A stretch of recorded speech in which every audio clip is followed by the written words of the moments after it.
I write to the Galactic Council of the Grand Federation. This is not a greeting. It is a dire and serious warning. It pertains to humans. Humans are, well, very average. In terms of intelligence, they rank dead center of smart and stupid. I know men who can direct an entire asteroid field out of a star system, mine it clean of any resources, and do it all with no help from AI or targeting systems. Those same men can't tell me how to restock a vending machine. I know a human who can't answer simple math questions like 5 plus 5. But this same man knows how to fix a fusion reactor with nothing more than a pipe wrench. In terms of combat ability, we will not use humanity's super soldiers, the legionnaires, as the example here, just the average human grunt. I know riflemen that can't hit the broadside of a barn with a Gatling gun, but place a knife in their hands, and not even a Mantodine eviscerator drone can stand up to them. Conversely, find a human with a long-range weapon like the human sniper. These guys can hit a target the size of a coin 2 miles away in a hurricane. These same men will never hold any chance in a boxing ring. Humanity is dead in the center of the sapient average. Remarkable for any species.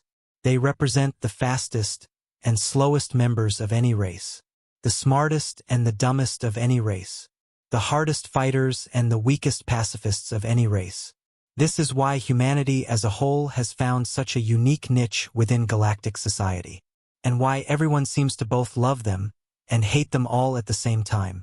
This is why you can find a human in almost any position, anywhere it is easy for them to live there, or any place that agrees with their biology. They adapt to almost any situation they find themselves in. Given enough time, funding, or reason to stick around, they become indistinguishable from one's own kin by the sheer tenacity with which they engage their duties. But this is not why I am writing. I wish not to sing their praises. I come with a dire and sincere warning. Humans are far, far, far more dangerous than even they give themselves credit for. The average is human, this much is certain, except in one single respect. Children, specifically juveniles or younglings as the rest of us call them. We are all protective to one degree or another with our broods, this much is certain, but humans take it to a whole different level. I speak specifically of one particular human. A shipmate of mine, Carrie, a human crew member I hired on the recommendation of my harbor master. An average human by all accounts. She came on board as a ship's janitor but quickly became enamored with the crew kids. Several juvenile Raxus, Oxeny, and a few others, and within a few weeks she had become their de facto babysitter, as she called it. Aside from her duties of stocking vending machines and cleaning the ship, she spent her free time playing with the younglings aboard the ship. Knowing humans, we never questioned this. They were always friendly and could be trusted beyond the norm, just like any other race. I thought humans were just abnormally normal, until I encountered the one single aspect of humanity that puts them far above the rest of us. All of us are inferior to this one aspect by any measure possible. If Carrie's words are anything to go by in this respect, then this is something that extends to the entire species as opposed to just a few members. If what Carrie tells me is true, then it means one of two things. We have an incredibly powerful ally, or an extremely dangerous and nigh unstoppable enemy. I prefer to think of the former, to be honest. In order to understand what is going on, I shall explain. During a routine cargo trip, my ship and its crew were hauling cargo to a human Outer Worlds colony to trade in red spice and medical equipment. Simple stuff. We were attacked by a gang of Rathani pirates, specifically the King's Masons. Yes, those King's Masons. The kind of gang that single-handedly wiped out a Federation escort fleet and held the Rathani Queen hostage for 2 months. It started with a comms hail. "Stand and deliver," they said as their ion cannons shut our ship down and they readied to board us. Within the space of a few minutes, the entire crew was on station, ready to fight them off. Unfortunately as it turned out, they skipped the main boarding ramp and decided instead to cut a hole through the cargo bay to work their way up in the ship. This put them in direct contact with her. A group of them blasted through the area, looting whatever cargo they could carry, and began to cut their way into the ship. All was going well for them as they looted the ship and broke doors open to get into personal quarters to steal any valuables. Then, One poor bastard stumbled across Carrie and the kids under her care. She stood her ground, refusing to surrender. He beat her hard, and she refused to surrender. She told the kids to go hide in their game of hide and seek. He tried to grab one of the kids as it vanished into the maintenance hatches. She stopped him just in time, allowing the child to escape.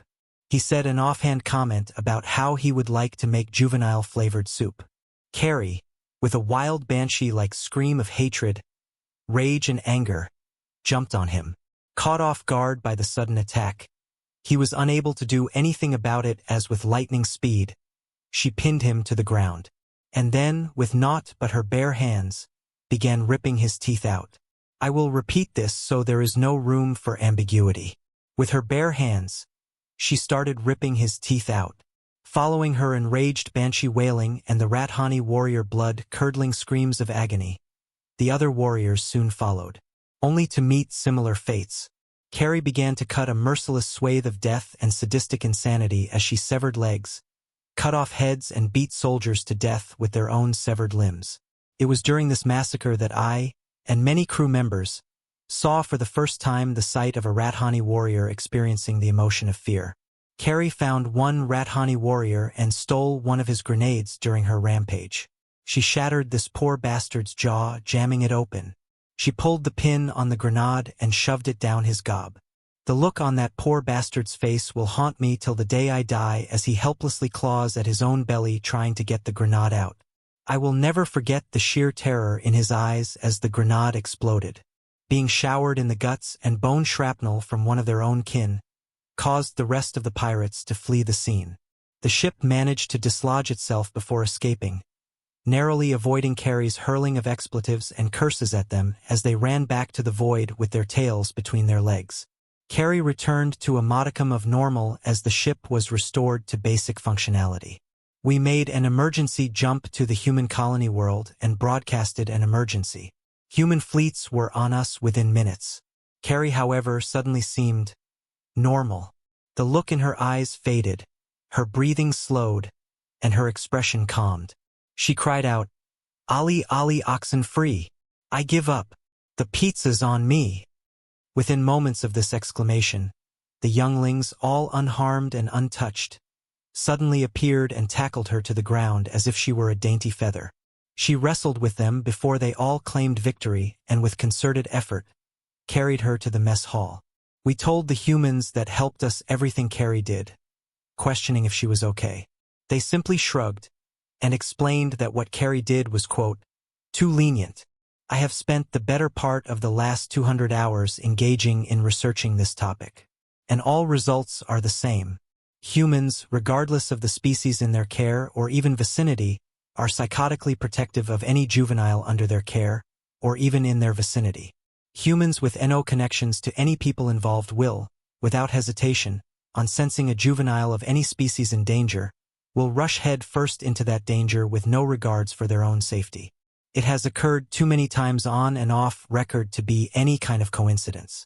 This effect seems to be dramatically more pronounced with their own children, or even family and friends. You, my counsel, may use this information however you please. I, however, must warn you to the absolute degree. Do not, under any circumstances, harm a child of any kind in the presence of a human. Period. You risk a horrible, merciless death at the hands of a creature whose parental instincts are so mind-numbingly strong they defy all logic, reason, and even biology. Under those average bodies and within those average minds lies the unstoppable beating heart of the single most dangerous force in the universe.